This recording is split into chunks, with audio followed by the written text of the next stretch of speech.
نحمده ونصلي على رسوله الكريم اما بعد فاعوذ بالله من الشيطان الرجيم بسم الله الرحمن الرحيم سبح لله ما في السماوات وما في الأرض وهو العزيز الحكيم هو الذي أخرج الذين كفروا من أهل الكتاب من ديارهم لأول الحشر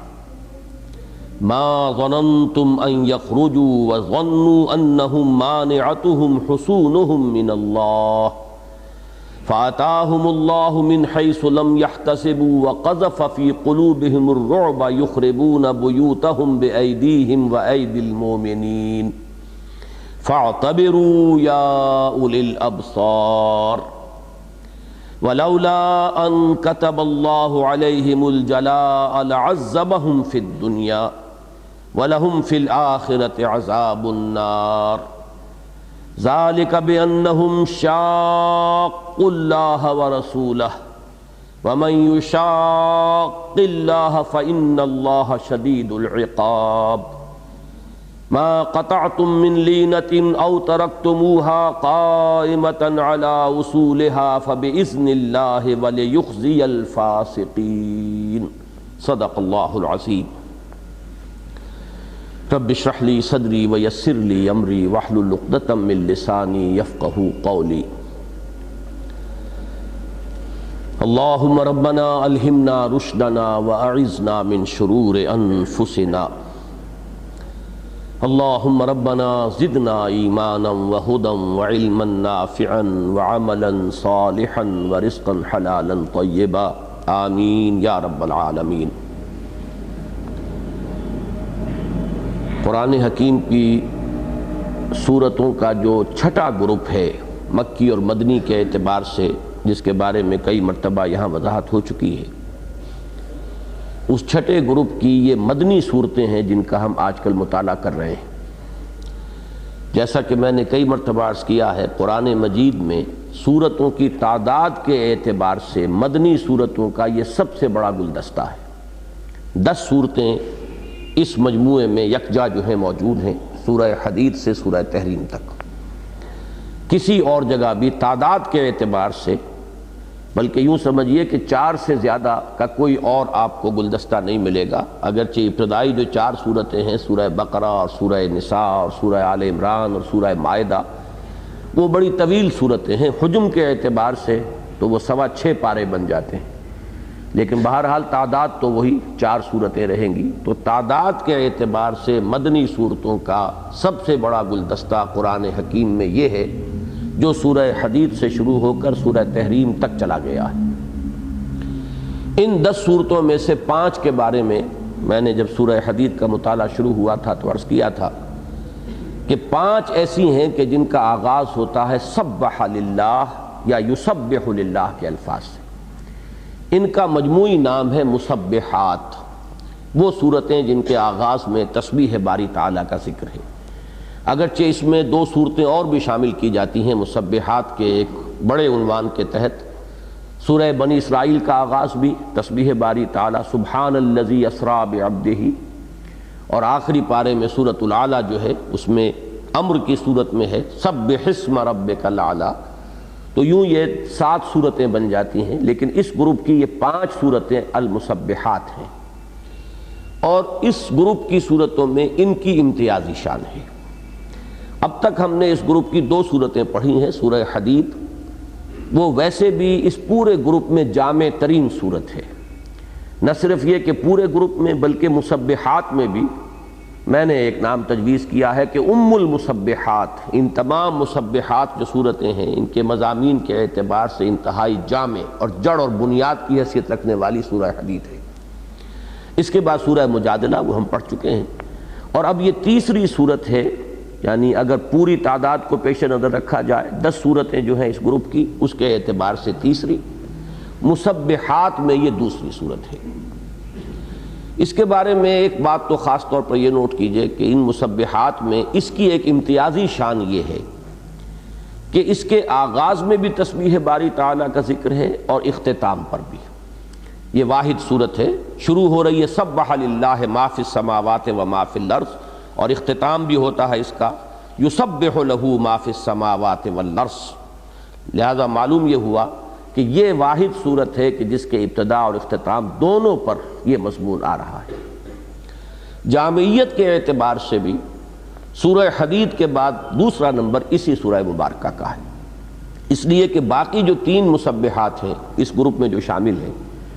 ان میں سے 2 تو بہت معین طور پر اصل میں سیرت النبی صلی اللہ علیہ وسلم کے 2 پہلوؤں سے بحث کر رہی ہیں۔ حضور کا مقصد بعثت کیا ہے، اور اس مقصد کو اپنی زندگی میں اہل ایمان کے لیے اسے اپنی جد و جہد اور اپنی بھاگ دوڑ کا مقصود بنا کر جو کوشش کرنی چاہیے، وہ موضوع ہے سورہ صف کا۔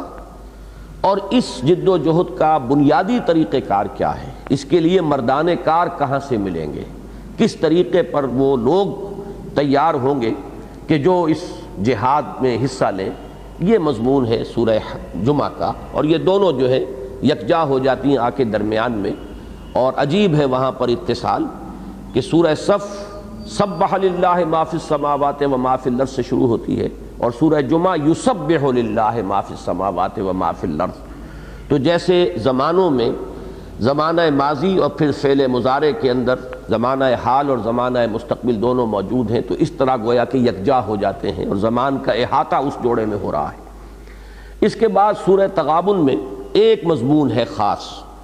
ایمان، ایمانیات ثلاثہ اور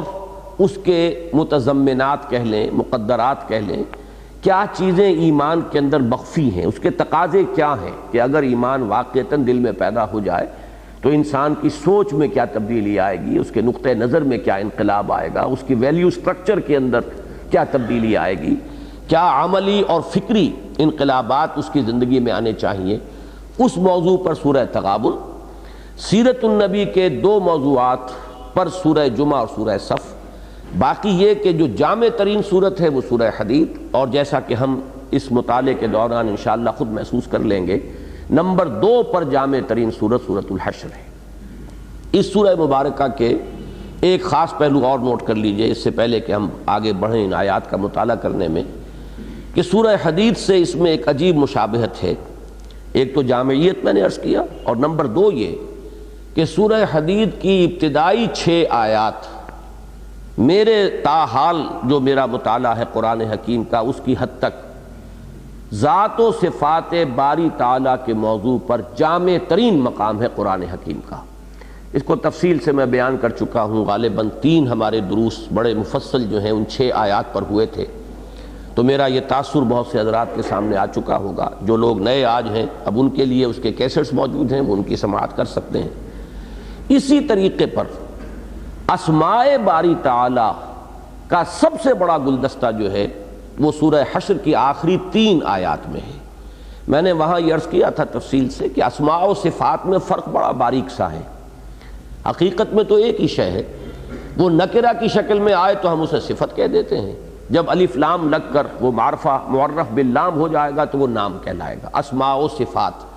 باقی یہ کہ بڑی باریک بحثیں بھی ہیں، بعض حضرات کی رائے یہ ہے کہ اللہ کی صفت کوئی نہیں ہے، سب نام ہی نام ہے، حقیقت میں یہ سب اللہ کے نام ہیں۔ بہرحال وہ ایک باریک بحث ہو جائے گی علم کلام کی، لیکن جب ہم استعمال کرتے ہیں الفاظ اپنی عام زبان میں تو اللہ کی ذات، اس کی صفات، اس کے اسماء حسنہ، یہ 3 حصوں میں گویا کہ معرفت خداوندی کا بیان ہوگا۔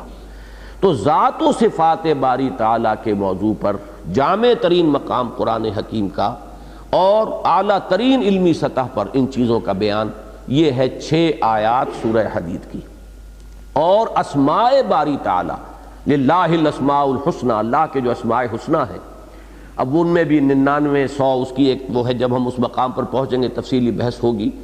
تو اتنا بڑا آپ کو گلدستہ پورے قرآن حکیم میں اسماء باری تعالیٰ کا، اسماء الحسنہ کا کہیں نہیں ملے گا۔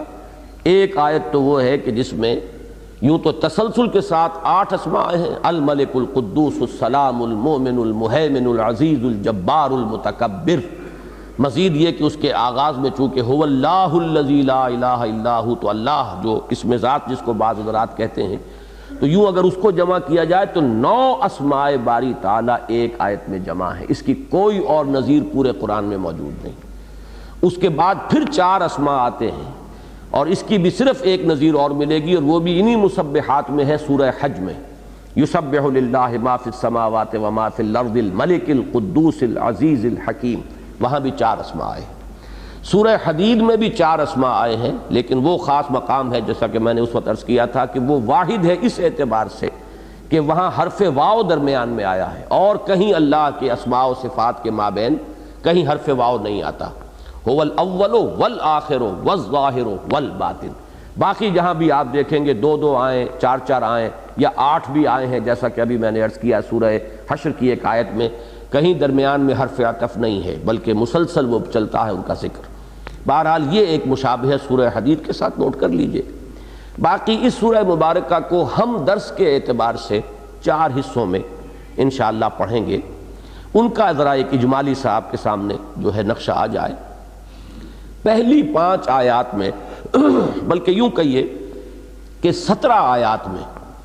غزوہ بنی النضیر کا ذکر ہے اور اس سے متعلق کچھ حالات اور مسائل۔ اسی لیے حضرت ابن عباس رضی اللہ تعالی عنہما سے یہ بھی مروی ہے کہ وہ اس سورت کو کہتے ہی تھے سورۃ بنی النضیر، یہ سورہ بنی نذیر ہے، اس میں بنی نذیر کے غزوے کا ذکر ہے۔ ان کی تقسیم یوں ہے کہ پہلی 5 آیات جو انشاءاللہ آج ہم پڑھ لیں گے، اس میں تو اس غزوے کا ایک جامع ذکر ہے واقعاتی انداز میں، جو اس کا نتیجہ نکلا اس کے اعتبار سے۔ اس کے بعد کی 5 آیات میں اس غزوے میں ایک خاص مسئلہ سامنے آ گیا تھا، اور وہ مال غنیمت کی ایک خاص صورت ہے جس کو کہ اموال فے کہا جاتا ہے، اور اس کا ایک خاص حکم ہے مال غنیمت سے علیحدہ۔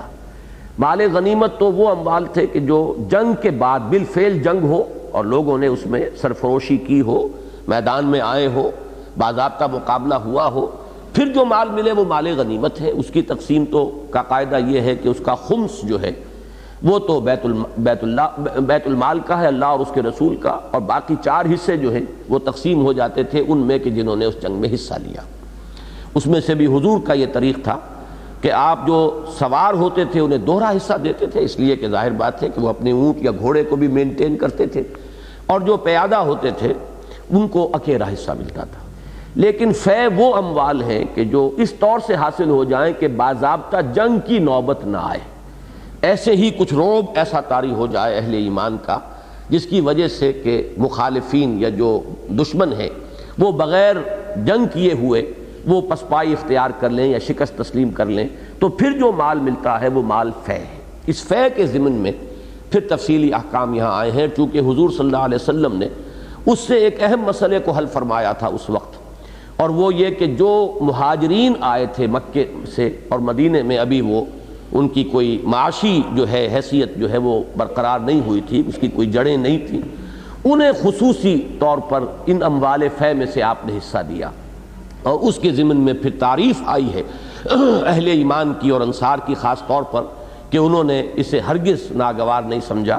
کہ اس میں سے انہیں کوئی حصہ نہیں مل رہا، سب مہاجرین کو دیا جا رہا ہے۔ تو جو اسپرٹ ہونی چاہیے صحابہ کرام میں جو تھی، اور جو بھی اللہ کے دین کے لیے محنت کرنے والے اور جہاد کرنے والے ہوں، جو بھی حزب اللہ جن کا ذکر کہ ہم نے سورہ مجادلہ کے آخر میں پڑھا ہے، جو اس حزب اللہ میں شامل ہوں، ان کے جو جذبات ایک دوسرے کے ساتھ ہونے چاہیے، ان کا بہت ہی خوبصورتی کے ساتھ بیان ان آیات میں آیا ہے۔ مزید یہ کہ ایک عظیم آیت اس میں وارد ہوئی ہے جس میں کہ جو نظام ہے، اجتماعی نظام جو اسلام دنیا میں قائم کرنا چاہتا ہے، معاشی نظام، معاشرتی نظام، سیاسی نظام، اس میں معاشی نظام کا ایک ہدف، ٹارگٹ، کہ اس کا مقصود کیا ہے، کس چیز کو حاصل کرنا چاہتا ہے اسلام اپنے اس نظام کے ذریعے سے، اس کے ضمن میں ایک عظیم آیت آئی ہے کہ جو حکمت قرآنی کی خاص طور پر نظام زندگی کے اعتبار سے جو حکمت ہے قرآن کی، اس کے اعتبار سے وہ بہت اہم آیت ہے کہ لا یکون دولۃ بین الاغنیاء منکم۔ یہ بھی اس اگلی 5 آیات میں وہ آیت آئے گی جو انشاءاللہ ہم اگلے درس میں پڑھیں گے۔ پھر 7 آیات میں منافقین کا رول آیا ہے کہ اس غزوہ بنی النضیر کے ضمن میں ان کا کردار، ان کا رویہ کیا سامنے آیا۔ یہ بہت مشابہ ہے سورہ مجادلہ میں جو ان کے کردار کا ذکر آیا ہے اس سے، اس اعتبار سے جو ماسبق سورہ ہے سورہ مجادلہ اور سورہ حشر جو ہے جس کا اب ہم مطالعہ کر رہے ہیں، ان کے مابین ایک مناسبت ہے کہ منافقین کا کردار وہاں بھی زیر بحث آیا ہے ایک خاص پہلو سے، اور ایک دوسرے اعتبار سے یہاں تفصیلاً آیا ہے۔ پھر آخری جو 7 آیات ہیں جس پر کہ سورہ مبارکہ کا تیسرا رکوع مشتمل ہے،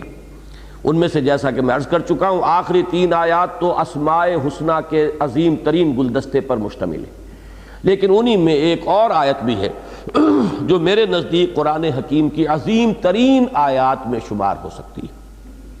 بلکہ یوں سمجھیے کہ جو سورہ حدید کی ابتدا میں ہم نے آیت پڑھی تھی، جو فلسفہ وجود کے جو مشکل ترین موضوع ہے، فلسفے کی بھی مشکل ترین شاخ فلسفہ وجود، ماہیت وجود اور حادث اور قدیم کے مابین ربط و تعلق، یہ بڑے ثقیل مسائل ہیں،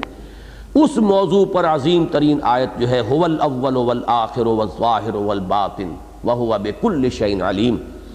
بالکل اسی کے لگ بھگ ہے اپنے مرتبے کے اعتبار سے وہ آیہ مبارکہ کہ جو اس سورہ مبارکہ کے آخری حصے میں آئے گی، وَلَا تَكُونُوا كَالَّذِينَ نَسُوا اللَّهَ فَأَنسَاهُمْ أَنفُسَهُمْ أُولَٰئِكَ هُمُ الْفَاسِقُونَ۔ اور جیسا کہ میں نے وہاں عرض کیا تھا کہ بہت سے حضرات ہیں جنہیں فلسفہ اور حکمت سے کوئی خصوصی جو ہے مناسبت ذہنی نہیں ہے، وہ اگرچہ بعض دوسرے پہلوؤں سے قرآن مجید سے بڑا شغف رکھتے ہیں، لہٰذا بعض دوسرے مقامات پر وہ بڑی تفصیلی بحثیں کرتے ہیں، لیکن یہ بہت ہی ایک تعجب والی بات ہے کہ یہ عظیم ترین آیات هو الاول والآخر والظاہر والباطن والی بھی، اور یہ آیت جو اس سورہ مبارکہ میں آ رہی ہے وَلَا تَكُونُوا كَالَّذِينَ نَسُوا اللَّهَ فَأَنسَاهُمْ أَنفُسَهُمْ، کہ اس کے بارے میں کوئی خاص اہمیت انہوں نے محسوس نہیں کی، اس لیے کہ اپنا ذہن نہیں ہے، اپنا ذوق نہیں ہے، اپنا مزاج نہیں ہے، جبکہ میں نے کئی مرتبہ عرض کیا ہے، جمعہ کی تقاریر میں اس کا تذکرہ آیا ہے کہ علامہ اقبال نے اپنے فلسفہ خودی کا سورس جو ہے وہ اس آیت کو قرار دیا ہے وَلَا تَكُونُوا كَالَّذِينَ نَسُوا اللَّهَ فَأَنسَاهُمْ أَنفُسَهُمْ۔ تو اصل میں اس میں بھی کوئی خاص معاملہ اس کے سوا نہیں ہے کہ اللہ تعالیٰ نے انسانوں کو پیدا کیا ہے تو ہر ایک کا اپنا ایک ذوق ہے، اس ذوق کے اعتبار سے وہ کسی چیز کو اہم تر سمجھتا ہے، کسی کو کم اہم سمجھتا ہے، کسی شخص کے اندر کسی خاص اگر کوئی ذوق کی کمی ہے، اگر کسی شخص کو موسیقی کا ذوقی سرے سے نہیں ہے تو اعلیٰ سے اعلیٰ موسیقی بھی اگر ہو رہی ہو تو اسے کچھ محسوس نہیں ہوگا، وہ ایسے ہی ہے جیسے بھینس کے آگے بین بجائی جائے جسے کوئی احساس نہ ہو، لیکن جس کے اندر وہ احساس ہے اس کا اب ظاہر بات ہے کہ جو بھی اس کا رد عمل ہوگا وہ ہم میں سے ہر شخص جانتا ہے۔ تو یہ ہے اصل میں ذوق کا معاملہ اور ذہن اور مزاج کی ساخت کا مسئلہ۔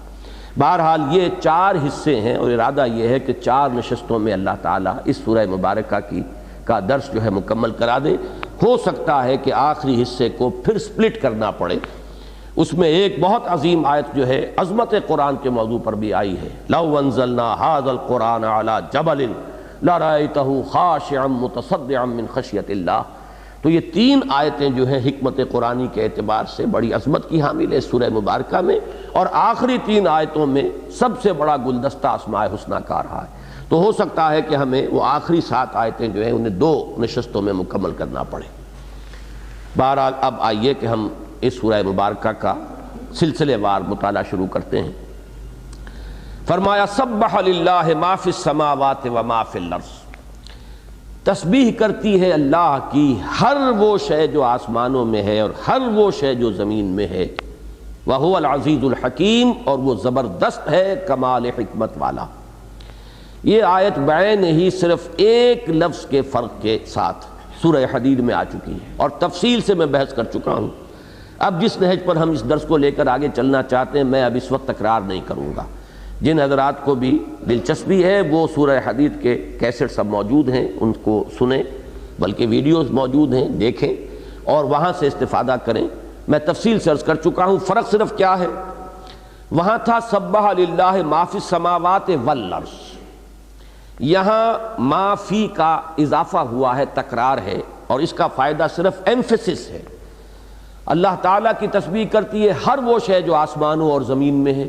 اللہ کی تسبیح کرتی ہے ہر وہ شے جو آسمانوں میں ہے اور ہر وہ شے جو زمین میں ہے۔ تو اس کا فرق جو ہے وہ صرف ایمفیسس کا ہے، مفہوم کا بنیادی فرق واقع نہیں ہوتا، اور یہ تدریجی طور پر ارتقا ہوا ہے۔ پہلی آیت جو ہے مسبحات میں سے پہلی سورت کے شروع میں جو آیت آئی ہے وہ مختصر ترین ہے، اب یہاں ذرا مضمون کھلا ہے، ما فی السماوات و ما فی الارض۔ پھر اس سورہ مبارکہ کے اختتام پر بھی جو آیت آئی ہے فعل مضارع کی شکل میں، یسبح لہ ما فی السماوات والارض، پھر وہاں معافی کی تکرار نہیں ہے۔ لیکن اس کے بعد اب جب آئے گا معاملہ تو سورہ صف میں آپ دیکھیں گے سبح للہ ما فی السماوات وما فی الارض، سورہ جمعہ میں یسبح للہ ما فی السماوات وما فی الارض، اور پھر سورہ تغابن میں یسبح للہ ما فی السماوات وما فی الارض۔ تو یوں سمجھیے کہ کل 6 مرتبہ یہ مضمون آیا، 3 مرتبہ فعل ماضی میں، 3 مرتبہ فعل مضارع میں۔ ان 3 میں سے 1 مرتبہ تو آیا یسبح للہ ما فی السماوات والارض، اور 2 مرتبہ آیا یسبح للہ ما فی السماوات وما فی الارض۔ یہی معاملہ فعل ماضی میں ہے۔ تسبیح کا مفہوم کیا ہے، آسمان اور زمین اور ہر شے کی تسبیح کس معنی میں ہے، یہ تفصیل سے میں بیان کر چکا ہوں۔ اب یوں سمجھ لیجئے کہ ان صورتوں میں یہ آیات جو ہیں یہ ایک بہت ہی پرجلال آغاز کلام کا کام دے رہی ہیں کہ ایک شخص سنے اور سنتے ہی متوجہ ہو جائے، کس کا کلام میں سن رہا ہوں، کس کی بات ہے کہ جو میرے سامنے آ رہی ہے، اس کی عظمت و جلالت کا ایک نقش جو ہے وہ انسان کے قلب پر قائم ہو جائے، تاکہ ظاہر بات ہے کہ ان میں سے جو پڑھنے والے وہ ہیں کہ جو ایمان رکھتے ہیں، ان کے لیے وہ بات ہے جو میں عرض کر رہا ہوں کہ اب ان کے لیے جو سمجھتے ہیں اللہ کا کلام ہے، اور جب آغاز ہو رہا ہے سبح للہ ما فی السماوات وما فی الارض، تو گویا کہ اس ہستی کی ایک جلالت شان کا نقش جو ہے قلب پر قائم ہوتا ہے، اور انسان اپنی پورے وجود کے ساتھ متوجہ ہوتا ہے کہ کیا فرمایا جا رہا ہے۔ فرمایا هو الذی اخرج الذین کفروا من اہل الکتاب من دیارہم لاول الحشر، وہی ہے جو العزیز ہے، الحکیم ہے، زبردست ہے، کمال حکمت والا ہے، جس کی تسبیح کائنات کا ذرہ ذرہ کر رہا ہے، وہی ہے جس نے نکالا ان لوگوں کو جنہوں نے کفر کیا اہل کتاب میں سے پہلے ہی جمع ہونے کے وقت، لاول الحشر۔ یہ بھی میں عرض کر دوں گا، مراد ہے غزوہ بنی النضیر، جس کے نتیجے میں کہ یہود کا یہ قبیلہ بنو النضیر یہ جلا وطن کیا گیا مدینہ منورہ سے۔ میں چند جملوں میں صرف چاہوں گا اس وقت کے پس منظر بیان کر دوں، اور تفصیل کے لیے آپ حضرات کو میں ریفر کروں گا کہ مولانا مودودی صاحب نے تفہیم القرآن میں بڑی تفصیل سے یہود جو آباد تھے عرب میں ان کی تاریخ کا پس منظر بیان کر دیا، اسی سورہ مبارکہ کے جو ان کے تعارفی اور تمہیدی کلمات ہوتے ہیں اس میں۔ تو اس سے جو کچھ بات سامنے آئی ہے وہ یہ ہے کہ یہود کے یہ 3 قبیلے جو مدینے میں آباد تھے، اور اس کے علاوہ تبوک میں، فدق میں، خیبر میں، تیمہ میں، یہ مختلف وادیاں ہیں جو مدینے سے شام تک یہ جو شاہراہ ہے پرانی امام مبین، اور یہ طویل ایک راستہ ہے جس پر کہ قافلے چلا کرتے تھے، تو اس میں یہ مختلف جگہوں پر یہ آبادیاں تھیں کہ جہاں یہود کی گڑھیاں یا ان کے قلعے تھے اور یہ یہاں آباد تھے۔ کچھ معلوم نہیں ہوتا صحیح طور پر کہ یہ یہاں کب آئے اور کیوں آئے۔ بعض لوگوں نے انہی یہود میں سے، عرب کے یہود نے کو دعویٰ کیا ہے کہ ہم تو حضرت موسیٰ علیہ السلام کے زمانے سے یہاں آ گئے تھے، جب وہ حضرت موسیٰ علیہ السلام یہود کو لے کر مصر سے نکلے اسی وقت ہم یہاں آ گئے تھے، اور کوئی تفصیلی انہوں نے اس کے واقعات بیان کیے ہیں، لیکن یہ چیز قرین قیاس نہیں ہے۔ اندازہ یہ ہے کہ یہ انہوں نے صرف اپنی یہاں قدامت ثابت کرنے کے لیے کہ ہم یہاں کے بہت پرانے باشندے ہیں، اس لیے کہ اگر اس بات کو مان لیا جاتا تو اس کے معنی یہ تھے کہ وہ وہاں 2000 برس سے آباد تھے، لیکن اس کا ثبوت کوئی نہیں ملتا، اس لیے کہ جو بھی ہمارے پاس ذرائع ہیں تاریخ انسانی کو جاننے کے، ان میں جو کتبے اور مختلف پچھلی روایات ملتی ہیں، تو اس دور کی جو بھی روایات ہیں ان میں کہیں جزیرہ نماء عرب میں یہود کے وجود کا نام و نشان نہیں ملتا۔ پھر ان میں سے بعض لوگوں کا دعویٰ یہ تھا کہ 6 صدی قبل مسیح میں جب کہ نبوکدنضر نے حملہ کیا تھا، یروشلم کو تباہ کیا تھا اور لاکھوں کو قتل کیا تھا اور لاکھوں کو وہ اسیر بنا کر لے گیا تھا بیبیلونیا، اس وقت ہم یہاں آئے ہیں۔ اگر ایسا ہوتا تب بھی اس کا مطلب ہے 1200 برس انہیں تقریباً ہو رہے تھے وہاں آباد ہوئے، لیکن یہ دونوں دعوے صحیح نہیں ہیں۔ اندازہ جو ہے صحیح ترین وہ یہ ہے کہ جب ٹائٹس نے حملہ کیا ہے سن 80 میں یروشلم پر، یہ حضرت مسیح علیہ السلام کے بعد ہوا ہے یہ واقعہ، رومنز نے جب حملہ کیا اور فتح کیا اس پورے علاقے کو، ویسے تو رومن پہلے بھی وہاں پر قابض تھے، لیکن خاص طور پر ٹائٹس نے جب حملہ کیا ہے اور 1,20,000 یہودیوں کو تو ایک دن میں قتل کیا ہے، اور اس کے بعد ہی سے یہودیوں کو یروشلم سے نکال دیا گیا تھا۔ پھر ان کا داخلہ جو یروشلم میں ہوا ہے وہ حضرت عمر فاروق کے دور خلافت میں، جبکہ مسلمانوں نے فتح کر لیا یروشلم کو اور اوپن سٹی قرار دیا حضرت عمر نے رضی اللہ تعالی عنہ کہ یہ مسلمانوں کے لیے بھی ہے، یہود کے لیے بھی ہے، عیسائیوں کے لیے بھی ہے، سب کا مقدس شہر ہے، ورنہ اس پورے عرصے کے دوران یہودی وہاں داخل نہیں ہو سکتے تھے۔ تو گمان غالب یہ ہے کہ یہ لوگ اس زمانے میں یہاں آ کر آباد ہو گئے، اور یہ چونکہ شاہراہ تھی ہی پرانی، باقی تو عرب کا حصہ جو ہے بہت بنجر، نجد کے علاقے میں جا کے آباد ہونا اس زمانے میں ظاہر بات ہے کہ اس کا کوئی سوال نہیں تھا۔ یہ علاقہ ایسا تھا، پہاڑی علاقہ ہے حجاز کا، پہاڑوں کے سلسلے ہیں، سلسلوں کے مابین جب بارشیں ہوتی ہیں تو وادیاں بہہ نکلتی ہیں، پانی آتا ہے، وہیں پر کچھ پانی جذب ہو جاتا ہے تو وہاں کچھ کھیتی باڑی جو ہے، کچھ چشمے جو ہیں وہاں چلتے ہیں۔ تو اس طریقے سے مختلف یہ وادیاں ہیں، یہ فدق ہے اور تبوک ہے اور اسی طریقے سے خیبر کا علاقہ ہے اور پھر یہ مدینہ منورہ۔ تو ان کے 4 قبیلے یہاں آئے تھے، جن میں بعد میں ایک قبیلے کا ذکر نہیں آتا۔ جب حضور صلی اللہ علیہ وسلم تشریف لائے ہیں مدینہ منورہ میں تو یہ 3 قبیلے یہاں آباد تھے، بنو قینقاع، بنو النذیر، بنو قریظہ۔ دوسری بات یہ نوٹ کرنے کی ہے کہ یہ جو اوس اور خزرج کے قبیلے تھے یہ بھی یہاں کے قدیمی قبائل نہیں ہیں، بلکہ یہ یہود کے بعد یہاں آئے ہیں۔ ایسا ہے کہ یہاں جب یہودی آ کر آباد ہوئے ہیں اس زمانے میں، یوں سمجھیے کہ حضرت مسیح کے کوئی 100 سال بعد اس زمانے میں آ کر آباد ہوئے، تو اس زمانے میں یہاں کچھ لوگ تھے جنہیں انہوں نے مار کر نکال دیا۔ جیسے جب یہاں ہندوستان میں آریہ آئے تھے تو انہوں نے ڈریویڈینز کو یہاں سے بے دخل کر دیا تھا اور وہ بھاگ گئے تھے اور پہاڑوں میں جا کر جنوبی ہند کے سطح مرتفع میں جا کر انہوں نے پناہ لی۔ یا یہ کہ ہمارے بلوچستان میں بھی جو سطح مرتفع ہے، براہوی قبائل انہی ڈریویڈینز کے بقایا ہیں، لیکن یہ کہ اس کے بعد جو علاقے زرخیز تھے ان میں ان کا وجود نہیں رہا۔ تو یہود جب آ گئے تو جو یہاں پہلے سے لوگ آباد تھے انہوں نے بے دخل کر دیا، نکال دیا۔ البتہ پھر تقریباً 300 برس بعد یمن میں جو ایک بہت بڑا سیلاب آیا تھا جس کا ذکر قرآن حکیم میں سورہ سبا میں ہے، اور وہاں اس سیلاب کی وجہ سے تباہی آئی اور بہت سے یمن کے قبائل وہاں سے نکلے۔ اس زمانے میں یہ 450 عیسوی کا زمانہ ہے تقریباً، تو یوں سمجھیے کہ 350 برس بعد یہود کے آنے کے بعد پھر یہ اوس اور خزرج یہاں آ کر آباد ہوئے۔ لیکن ظاہر بات ہے کہ یہود قابض تھے بہترین زمینوں پر،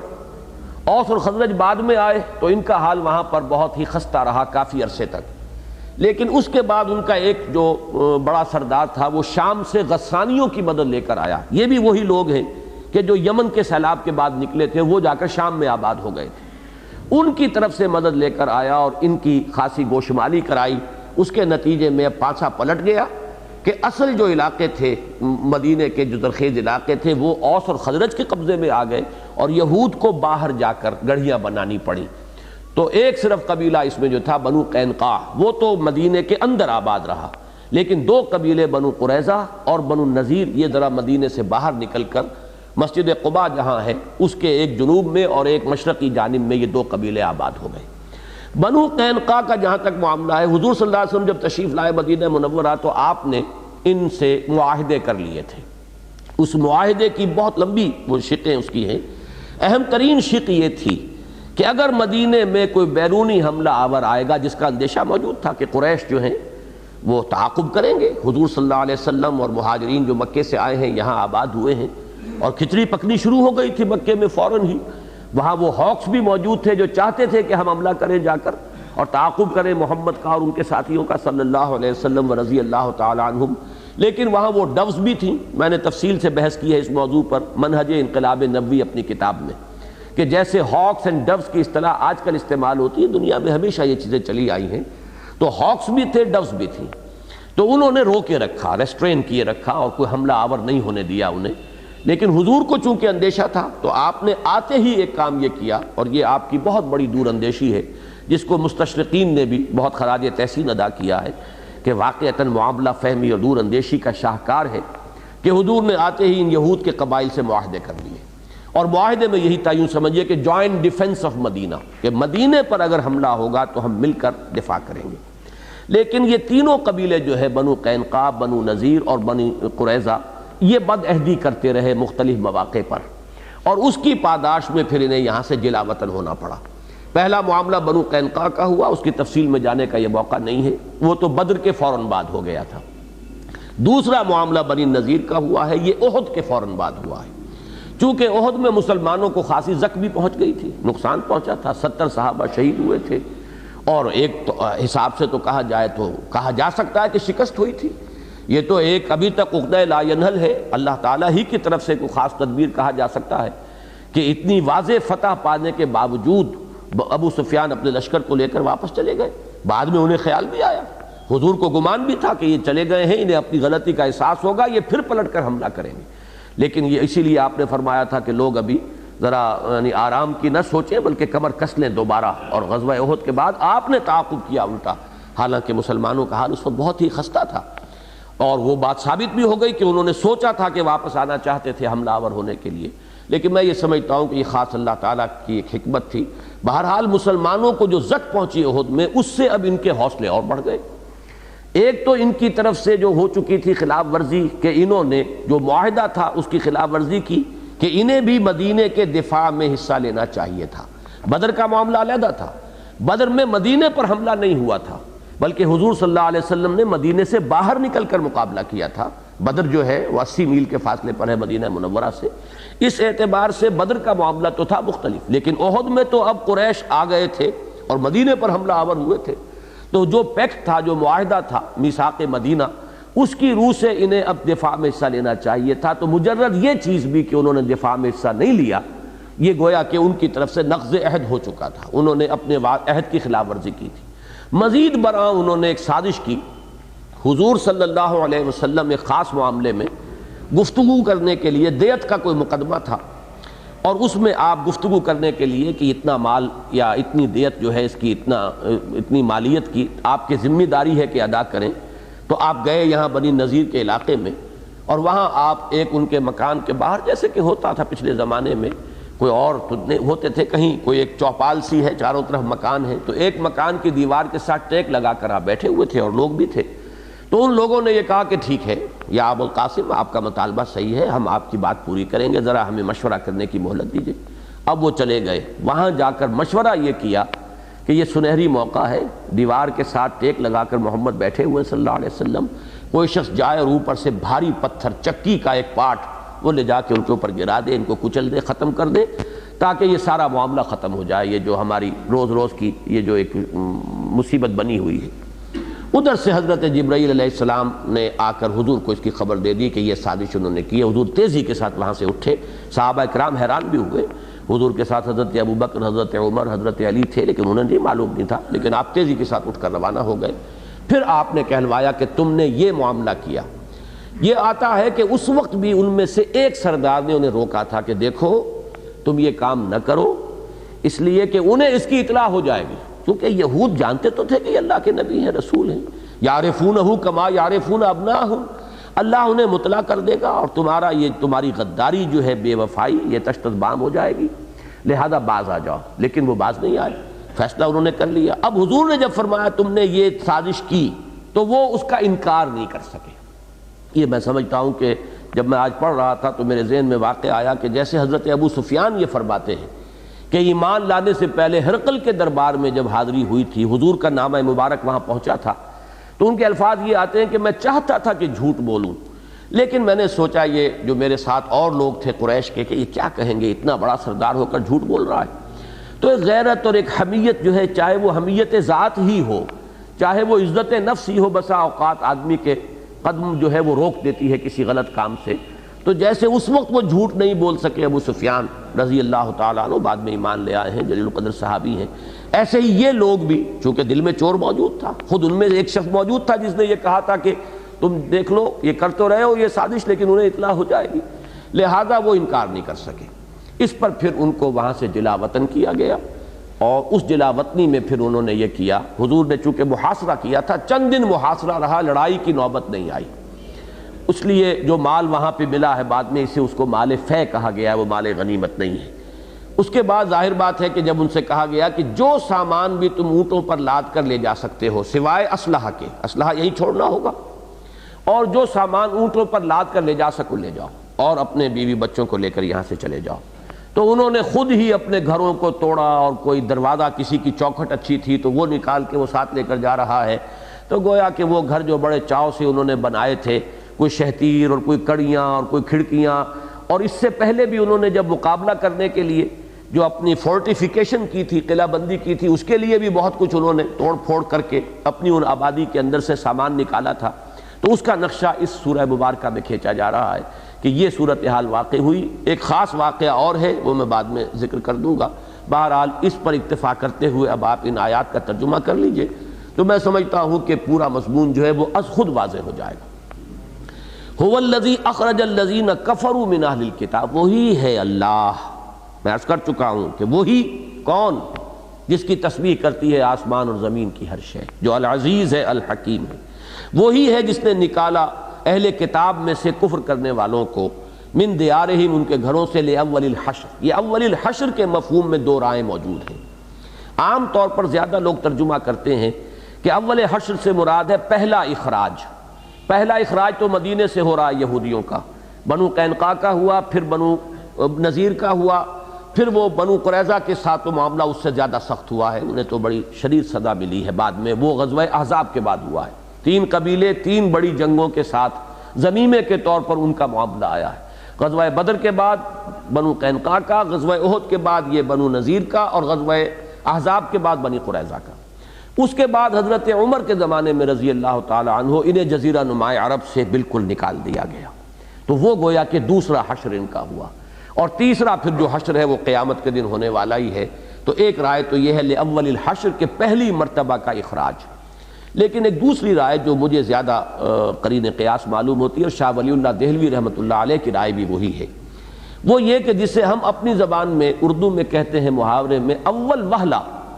یعنی یہ کہ جنگ کی نوبت ہی نہیں آئے، صرف جمع ہی ہوئے تھے، ابھی فوجیں صرف مسلمانوں کی آ کر وہاں جمع ہوئی ہیں، مٹ بھیڑ کی نوبت نہیں آئی، اور ان لوگوں کے وہاں سے حوصلے پست ہو گئے اور انہوں نے ہتھیار ڈالنے کا فیصلہ کر لیا۔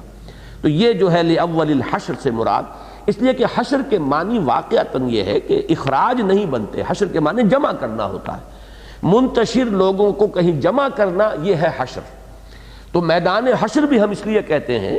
کہ وہ جو قرآن مجید میں نقشہ کھینچا گیا ہے کہ جب سور پھونکا جائے گا تو لوگ مختلف جگہوں سے دوڑتے ہوئے، بھاگتے ہوئے، جیسے کہ وہ کہیں دوڑ لگا رہے ہوں کسی کو نشانہ باندھ کر، تو اس طریقے سے لوگ جو ہے ایک جگہ پر جمع ہو جائیں گے، جمع ہونے کا میدان ہے میدان حشر۔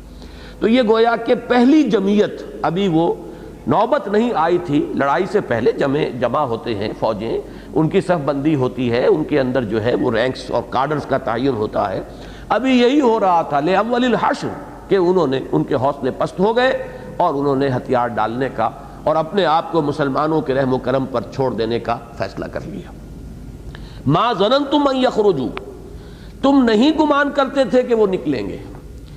اس میں خطاب تمام مسلمانوں سے بھی ہو سکتا ہے، اور ایک رائے یہ ہے کہ خصوصی روح سخن جو ہے وہ منافقین کی طرف ہے، اور دونوں ہی باتیں صحیح ہیں۔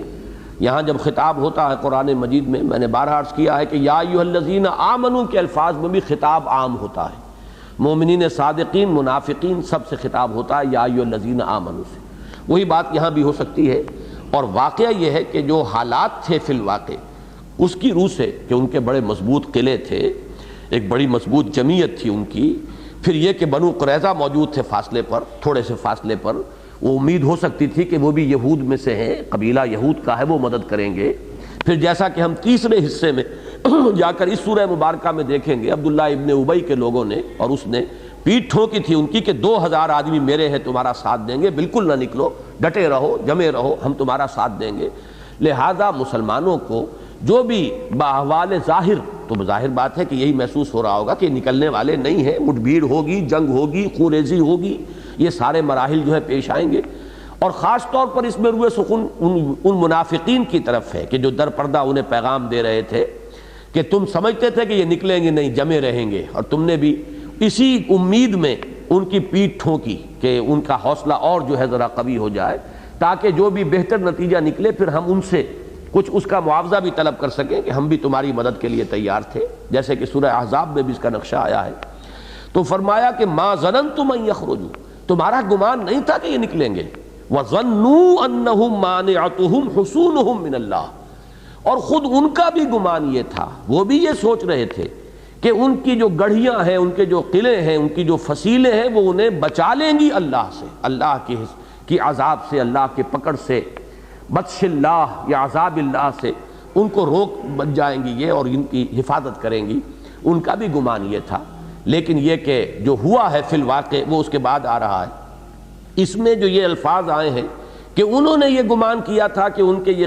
قلعہ بندیاں انہیں اللہ سے بچا لیں گی، مانع منع کرنا، روک لینا، روک بن جائیں گی، ان کے لیے حفاظت کا ذریعہ بن جائیں گی۔ مانعتہم حصونہم من اللہ، تو آیا اس سے صرف جو ایک نتیجہ نکلا ہے وہ بیان کیا جا رہا ہے، یا واقعتاً وہ یہ سمجھ رہے تھے کہ ہمارا مقابلہ اللہ کے ساتھ ہے؟ یہ بات ذرا ایک باریک نفسیاتی سی بات ہے کہ یہود کا جو معاملہ خاص طور پر ہے، ان کی ذہنی ساخت، اس میں یہ بھی بعید نہیں ہے کہ وہ یہ جانتے بوجھتے ہوئے بھی، ظاہر بات ہے کہ یہ جاننا بوجھنا بھی تمام یہود کا معاملہ نہیں تھا، یہ علماء یہود جانتے تھے، باقی ان کی عوام کی اکثریت جو ہے انہیں کچھ معلوم نہیں تھا، وہ امیین تھے، وہ بھی اس معنی میں کہ انہیں کچھ معلوم نہیں تھا۔ سورہ بقرہ میں فرمایا گیا منہم امیون لا یعلمون الکتاب الا امانیہ، ان میں ایسے لوگ بھی ہیں امیین ہیں، انہیں تورات کا کوئی علم نہیں ہے، جیسے ہمارے ہاں عوام الناس کو کیا پتا قرآن میں کیا ہے، حدیث میں کیا ہے، وہ تو جو کچھ ہے مسئلہ پوچھ لیں گے جا کے اپنے علماء سے۔ تو ان کی بھی عظیم اکثریت تو یہی تھی، لیکن جو ان کے علماء تھے وہ پہچانتے تھے حضور صلی اللہ علیہ وسلم کو، لیکن ان کے تمرد کا عالم یہ ہے، ان کی روایات کچھ ایسی چلی آ رہی ہیں، تورات میں یہ چیزیں تک انہوں نے داخل کر دی ہیں کہ حضرت یعقوب علیہ السلام نے باقاعدہ اللہ سے کشتی کی اور ساری رات کشتی ہوتی رہی، اور اللہ تعالیٰ حضرت یعقوب کو پچھاڑ نہیں سکا، اور صبح اللہ نے گویا کہ معافی مانگی کہ ٹھیک ہے بھائی فیصلہ نہیں ہوا، اب مجھے جانے دو، تو حضرت یعقوب نے کہا کہ نہیں یوں نہیں جانے دوں گا، پہلے مجھے برکت دے کر جاؤ، مجھے اور میری نسل کو، میری اولاد کو برکت دو تو میں تمہیں جانے دوں گا۔ تو یہ ان کا اب ظاہر بات ہے کہ جو مذہبی روایات ہوتی ہیں انہی سے ایک مزاج بھی بنتا ہے، لوگوں کا ایک جس کو آپ کلیکٹیو سب کانشس کہیں گے، ایک اجتماعی تحت الشعور جو وجود میں آتا ہے وہ ان روایات سے بنتا ہے۔ تو گویا کہ یہ چیز بھی بعید از قیاس نہیں ہے کہ بالکل جانتے بوجھتے وہ مقابلے میں آئے ہوں اور وہ سمجھ رہے ہوں کہ نہیں یہ ہمارے پاس سارے وسائل و ذرائع ہیں اور ہم بچ سکیں گے، مقابلہ کر سکیں گے، حالانکہ وہ جانتے تھے کہ مقابلہ جو ہے وہ محمد الرسول اللہ سے صلی اللہ علیہ وسلم، اللہ کے رسول سے ہے، محمد ابن عبداللہ نہیں ہے، محمد الرسول اللہ صلی اللہ علیہ وسلم۔ اس معاملے میں بھی اب یاد آ رہا ہے تو میں حوالہ دے دوں کہ ہرقل کا معاملہ یہ ہوا، اس نے جو پہچان لیا تھا تو وہ مقابلے پر نہیں آیا، اسے اندازہ تھا، اس لیے حضور 30,000 کا لشکر لے کر تبوک کے اندر 20 دن خیمہ زن رہے، اور ہرقل لاکھوں کی فوج کے ساتھ موجود تھا، مقابلے پہ نہیں آیا، اسے پتا تھا کہ یہ اللہ کے رسول ہیں، ان سے مقابلہ کر کے فتح کا کوئی امکان نہیں ہے۔ وہ عالم شخص تھا، اسلام لانا چاہتا تھا، لیکن وہ چاہتا یہ تھا کہ جیسے کسی زمانے میں وہ کانسٹنٹائن جو تھا، قسطنطین قیصر، اس نے جب وہ عیسائیت اختیار کی ہے تو پوری مملکت نے عیسائیت اختیار کر لی، تو نظام برقرار رہا، وہ شہنشاہی اس کی جو ہے وہ قائم رہی۔ وہ یہ چاہتا تھا کہ سب لوگ مل جل کر ہم ایمان لے آئیں، تو اس نے وہ دربار اسی لیے منعقد کیا تھا، بڑے بڑے سرداروں کو جمع کیا اور اپنے علماء اور احبار اور ربانیین کو جمع کیا، تاکہ سب کے سب ایک کلیکٹیو ڈیسیجن لے اور کلیکٹیو کنورشن ہو جائے اسلام کی، تو میرا یہ جو نظام ہے یہ جوں کا توں باقی رہ جائے۔ لیکن چونکہ اس میں اسے ناکامی ہوئی تو وہ حکومت اور سیادت کی جو زنجیر تھی اس کے پاؤں میں پڑی رہی بیڑی بن کر، وہ اسلام تو نہ لا سکا، لیکن اسے معلوم تھا کہ یہ اللہ کے رسول ہے، لہذا مقابلے میں وہ نہیں آیا، حالانکہ اس کی طاقت جو ہے وہ بہت زیادہ تھی، اور غزوہ موطا میں مسلمانوں کو خاصی تکلیف پہنچ چکی تھی، لیکن اس کے باوجود جب اس نے دیکھا کہ خود حضور آ گئے ہیں اب یہاں، تو وہ آگے نہیں آیا۔ لیکن یہود کا معاملہ، نصارہ اور یہود کی ذہنی ساخت اور مزاج کی ساخت میں فرق رہا ہے، یہی فرق جو ہے وہ یہاں پر بھی نمایاں ہو رہا ہے کہ ان کا گمان یہ تھا وَظَنُّوا أَنَّهُمْ مَانِعَتُهُمْ حُصُونُهُمْ مِنَ اللَّهِ، ان کا یہ گمان تھا کہ ہماری یہ قلعہ بندیاں ہمیں اللہ سے بچا لیں گی، یعنی اللہ کی پکڑ سے۔ فَأَتَاهُمُ اللَّهُ مِنْ حَيْثُ لَمْ يَحْتَسِبُوا، تو اللہ ان پر وہاں سے حملہ آور ہوا، لفظی ترجمہ ہوگا اللہ وہاں سے آیا، یعنی مراد کیا ہے، حملہ آور ہوا، من حیث لم یحتسبوا، جہاں سے انہیں گمان بھی نہیں تھا۔ آدمی یہ سمجھتا ہے کہ مجھ پر کوئی باہر سے حملہ ہوگا، کوئی ہتھیار سے حملہ ہوگا، لیکن اللہ کا حملہ عجیب ہے، وہ اس کی شرح آگے آ رہی ہے، قذف فی قلوبہم الرعب، اللہ نے ان کے دلوں میں رعب ڈال دیا۔ اب ظاہر بات ہے کہ ساری قوت مقاومت انسان میں جو ہے وہ تو دل سے ہوتی ہے، مورال اگر ہے تو ساز و سامان بھی فائدہ پہنچائے گا، مورال ہی گر گیا ہے تو ہتھیار رکھے رہ جائیں گے۔ جیسے سن 67 کی جنگ میں مصریوں کا حشر ہوا تھا، میزائل رکھے رہ گئے، کوئی ان کا ٹریگر دبانے والا بھی نہیں تھا، اس لیے کہ وہ جب ایک دفعہ مورال گرتا ہے، بھگدڑ مچ جاتی ہے، تو سارے وسائل و ذرائع دھرے کے دھرے رہ جاتے ہیں۔ تو یہ ساری ان کی کوششیں، ساری محنتیں، ساری قلعہ بندیاں، ساز و سامان کا فراہم کیا جانا، اسلحہ کا جمع کرنا بیکار ہو گیا، جبکہ اللہ نے ان کے دلوں میں رعب ڈال دیا۔ اور یہ ذہن میں رکھیے کہ سورہ انفال میں بھی یہی الفاظ آئے ہیں، جہاں غزوہ بدر کا ذکر ہے کہ اللہ تعالیٰ نے فرشتوں کو جب حکم دیا تھا کہ جاؤ، جب حضور نے اللہ سے مدد مانگی اور اللہ تعالیٰ کی طرف سے یہ وعدہ آ گیا، تو فرشتوں سے جو الفاظ اللہ تعالیٰ نے اس وقت فرمائے ہیں جو قرآن میں آئے ہیں، سَأُلْقِي فِي قُلُوبِ الَّذِينَ كَفَرُوا الرُّعْبَ، تو میں ان کافروں کے دلوں میں رعب ڈال دوں گا۔ اس کے بعد پھر اہل ایمان کو کھلی چھوٹ ہوگی۔ جس شخص کا دل ہی نہ رہا ہو، حوصلہ ہی ختم ہو گیا ہو، وہ تو بھیگی بلی بن کر سامنے کھڑا ہوتا ہے۔ فَضْرِبُوا مِنْهُمْ كُلَّ بَنَانٍ، کیا الفاظ ہیں؟ فَضْرِبُوا فَوْقَ الْأَعْنَاقِ وَاضْرِبُوا مِنْهُمْ كُلَّ بَنَانٍ۔ تو اب جب ایک شخص کا حوصلہ ہی جواب دے گیا، اس میں ہمت ہی نہیں رہی، تو وہ تو ایسے ہی ہے کہ چاہو تو اس کی گردن پر مارو، ایک ایک جو اس کی پور ہے اس کو جدا کر دو، اس لیے کہ اس میں مقابلے کی طاقت ہی نہیں رہی، ہمت ہی نہیں۔ اس کو تو یوں سمجھیے کہ جو ہمارے یہاں نیورستھینیا کہلاتا ہے، اعصاب ڈھیلے پڑ جائیں آدمی کے تو نظر آتا ہے تن و توش بھی ہے، سب کچھ ہے، لمبا چوڑا آدمی ہے، لیکن حوصلہ جواب دے چکا ہے، اعصاب جو ہے وہ ڈھیلے پڑ چکے ہیں۔ تو وہ معاملہ ہوا ان کے ساتھ۔ وہ یہ سمجھتے تھے کہ ہماری یہ قلعہ بندیاں ہمیں اللہ سے بچا لیں گی، لیکن اللہ ان پر وہاں سے حملہ آور ہوا جہاں سے انہیں گمان تک نہیں تھا، اور اللہ کا یہ حملہ کہاں تھا؟ ان کے دلوں پر تھا۔ جیسے کہ آخری پارے میں آیا ہے کہ جہنم کی آگ جو ہے تطلع علی الافئدہ، وہ دلوں پہ بھڑکے گی جا کر۔ تو یہ جو ہے اب جہنم کا عذاب کس نوعیت کا ہوگا اسے ہم یہاں نہیں سمجھ سکتے، لیکن یہ الفاظ وہاں بھی آئے ہیں، وہ اس آگ کی جو جلن ہے، اس کی تپش، تطلع علی الافئدہ انہا علیہم موصدۃ فی عمد ممددہ۔ تو اسی طریقے سے اللہ نے ان کے دلوں میں رعب ڈال دیا۔ قذف فی قلوبہم الرعب یخربون بیوتہم بایدیہم، اب وہ گرا رہے ہیں اپنے گھروں کو۔ تخریب کا لفظ اسی سے بنا ہے، خراب کرنا، گرا دینا، تخریب باب تفعیل میں مصدر بن جائے گا۔ اپنے گھروں کو گرا رہے ہیں اپنے ہاتھوں سے اور اہل ایمان کے ہاتھوں سے۔ میں نے جیسا کہ عرض کیا تھا شروع میں، جب انہوں نے شروع میں دیکھا کہ ہمیں قلعہ بندی کرنی ہے تو اس کے لیے بھی ساز و سامان جمع کرنا پڑتا ہے، تو کچھ نہ کچھ تو انہوں نے کہیں سے کواڑ اکھاڑا ہوگا، کہیں سے کوئی شیطیر نکالا ہوگا اپنی اس فورٹیفیکیشن کے لیے۔ اس میں بھی تخریب ہو رہی ہے اپنے گھروں کی۔ پھر یہ کہ جب حضور کی طرف سے حکم ہو گیا کہ جو لے جا سکتے ہو لے جاؤ، تو ظاہر بات ہے کہ اب اپنے ہاتھوں اپنے گھروں کو گرا رہے ہیں۔ اس میں سے جو سامان بھی تھا وہ لے کر جانا ہے،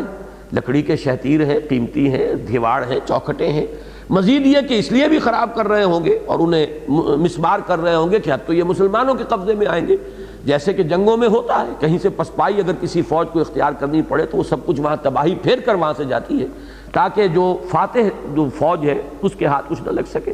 تو کس قدر حسرتناک انجام ہے کہ یہاں جو یہ آباد تھے، آپ اندازہ کریں کہ اگر یہ یعنی سن 80 یا 100 عیسوی میں آئے ہیں تو اندازہ کیجئے کہ انہیں یہاں پر 500 برس ہو گئے تھے رہتے ہوئے۔ کس چاؤ سے مکان بنائے ہوں گے، کہاں کہاں سے ساز و سامان لائے ہوں گے، انہیں سجایا ہوگا، لیکن آج یہ ان کا حال ہو رہا ہے کہ اپنے گھروں کو اپنے ہاتھوں مسمار کر رہے ہیں۔ اور ظاہر بات ہے کہ پھر اس کے بعد رہی صحیح کسر مسلمانوں نے پوری کی ہوگی۔ فی بیوتہم بایدیہم وایدی المؤمنین فاعتبروا یا اولی الابصار، تو اے بصارت رکھنے والو، اے صاحب بصارت لوگو، عبرت پکڑو، سبق پکڑو، سبق حاصل کرو۔ جیسے کہ حضور نے فرمایا السعید من وعظ بغیرہ، سعادت مند وہ ہے جو کسی اور کو دیکھ کر اس سے نصیحت اخذ کر لے۔ کوئی گر گیا ہے تو اس سے سبق حاصل کر لے کہ یہاں یہ پھسلن ہے، ورنہ خود گر کر تو پھر ہر ایک کو سبق آ ہی جائے گا۔ اصل میں سعادت تو یہ ہے کہ کسی اور کا جو بھی معاملہ ہو رہا ہو اس سے انسان اپنے لیے سبق حاصل کرے۔ اس میں روح سکون میرے نزدیک اولین جو ہے وہ تو بنو قریظہ کے لیے ہے۔ ابھی ایک قبیلہ رہ گیا تھا اور بہت طاقتور تھا۔ اس کا معاملہ جو ہے پھر سن 5 میں جا کر غزوہ احزاب کے بعد ہوا کہ اب بھی ہوش کے ناخن لو، اور یہ 2 قبیلوں کا جو حشر ہو چکا ہے، جو بنو قینقاع کا اور بنو نذیر کا، اس سے سبق حاصل کرو۔ لیکن اسی میں سبق ہے خود اہل ایمان کے لیے بھی، کہ یہ بھی مسلمان تھے، یہ صاحب کتاب تھے، یہ انبیاء کے ماننے والے، بلکہ رسولوں کی نسل سے ہیں۔ یہ حضرت ابراہیم کی نسل، اس سے تعلق رکھتے ہیں. ان کو بڑا غرہ ہے کہ ہم تو اللہ کے بڑے چہیتے ہیں، لاڈلے ہیں، ہم تو we are the chosen people of the lord, ہم تو اللہ کے منتخب بندے ہیں. تو یہ حشر اگر آج ان کا ہو رہا ہے، مبادا یہی معاملہ ہے مسلمانوں کا بھی تمہارے ساتھ ہو. اور یہ معاملہ ہوا. جیسے کہ میں نے عرض کیا کہ ان صورتوں میں اہل کتاب کا ذکر جو ہے وہ دعوت کے لیے نہیں ہے، زیادہ تر نشان عبرت کے طور پر ہے. فَاعْتَبِرُوا يَا أُولِي الْأَبْصَارِ، جیسے کہ حضور کی حدیثیں بھی مختلف مواقع پر کوٹ ہوتی رہی ہیں. چنانچہ میرے ایک مضمون کے تو یعنی بنیادی تھیمز میں سے یہ چیز شامل ہے کہ حضور نے فرمایا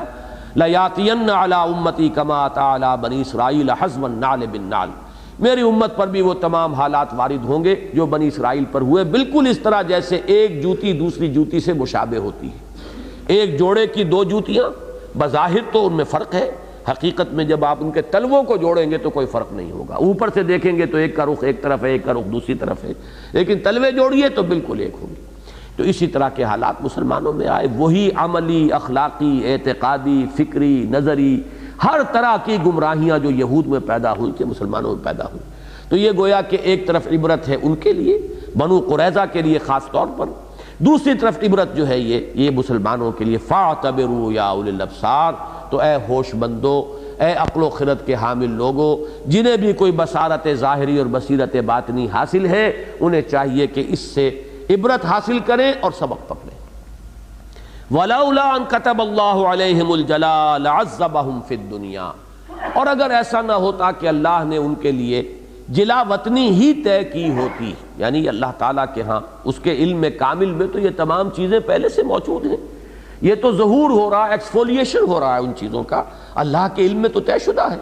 تو اگر اللہ کی طرف سے پہلے سے یہ طے نہ ہوتا کہ ان کو اس موقع پر جلا وطن کیا جائے گا، تو اسی موقع پر گویا کہ ان کا حساب چکا دیا جاتا اور ان کو آخری سزا دے دی جاتی. یہ میرے نزدیک جو ہے معاملہ، یہ بھی روح سخن ہے اس میں بنو قریظہ کی طرف، کیونکہ ان کا معاملہ جو ہوا ہے وہ اس سے کہیں زیادہ عبرتناک ہوا. وہ ہم اس سے پہلے پڑھ چکے ہیں سورہ احزاب میں، غزوہ احزاب کے ضمیمے کے طور پر اس کا ذکر آیا ہے. بہرحال اس میں جو ہے یہاں ان کے بارے میں فرمایا لَعَذَّبَهُمْ فِي الدُّنْيَا،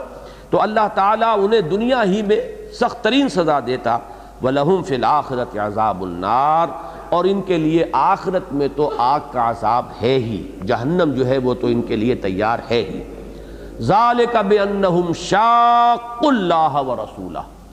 یہ اس لیے کہ انہوں نے اللہ اور اس کے رسول کے خلاف دشمنی کی روش اختیار کی، محاذ آرائی کی. یہ بالکل محادہ کا لفظ جو آیا ہے سورہ مجادلہ میں بار بار آیا ہے، یہ وہی مفہوم ہے جو دوسرے لفظ میں آ رہا ہے. مشاقہ یا مشاققہ باب مفاعلہ، کہ ایک شق کہتے ہیں حصے ہو جانا. تو جب کہیں جنگ ہوتی ہے تو ایک ادھر ہے ایک ادھر ہے اور دو میں مقابلہ ہوتا ہے، تو محاذ آرائی اور دو بدو مقابلے کے لیے لفظ جو ہے یہ مشاقہ بھی ہے. دشمنی اس درجے کو پہنچ جائے کہ باقاعدہ محاذ آرائی ہو جائے اور صف بندی ہو جائے. تو ان بدبختوں نے، جیسا کہ میں نے اس وقت بھی عرض کیا تھا کہ محادہ کا جو لفظ آیا سورہ مجادلہ میں، وہ آیا انہی یہود کے لیے.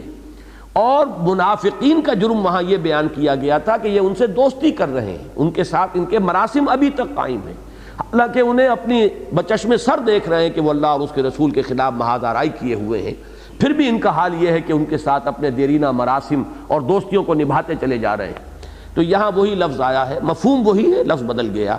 ذالک بانہم شاقوا اللہ ورسولہ، یہ اس لیے کہ انہوں نے دشمنی کی، محاذ آرائی کی، مقابلہ کیا اللہ اور اس کے رسول کے ساتھ. ومن یشاق اللہ فإن اللہ شدید العقاب، تو جو اللہ کے مقابلے میں آئے گا، سیدھی سیدھی بات ہے، تو پھر اللہ تو سزا دینے میں بہت سخت ہے. اس کی سزا ظاہر بات ہے کہ العزیز ہے، الحکیم ہے، زبردست ہے. ابھی تو اس نے اپنی حکمت کاملہ کے تحت ان سے نرمی برتی ہے، اور بھی سختر سزا دینے پر وہ قادر ہے، جیسے کہ بنو قریظہ کا حشر 1 سال کے بعد ہونے والا ہے. اسی پر ہم اکتفا کر رہے ہیں، اس لیے کہ غالباً وہ ریل جو ہے وہ ختم ہو رہی ہے.